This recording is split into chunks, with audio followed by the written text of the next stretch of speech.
ও বাবা, তুমি কার একটা জুতো পায়ে গলিয়ে এলে গো?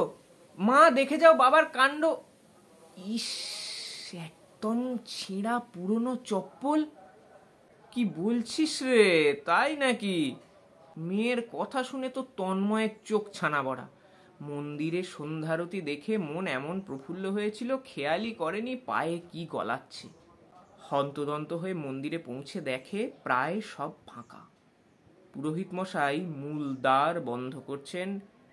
অদূরে চোখে পড়ল ভগ্ন শরীরে প্রাইমারি স্কুল শিক্ষক শম্ভুবাবু আলো আধারে কি যেন খুঁজে চলেছেন। এ কি, ওনার হাতে যে তার নতুন জুতো! মাস্টার মশাই, আপনি? কথাটা বলার আগেই উনি বললেন, দেখো না কাণ্ড, কোনো বোকা ছেলে নিজের ভালো জুতো রেখে ভুলে হয়তো আমার নিয়ে গেছে। হো, তা বলে হাতে নিয়েছেন কেন? নিচে রাখুন, কত নোংরা। ওটা যে তার মুখ ফুটে বলতে পারল না তন্ময়।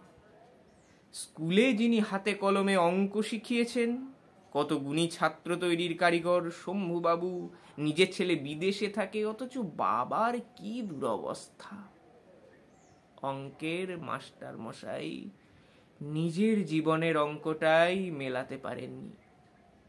এই আক্ষেপ নিয়ে খালি পায়ে বাড়ি ফিরল তন্ময়। জীবনের নামেলা অঙ্ক। লিখেছেন রানা চ্যাটার্জি।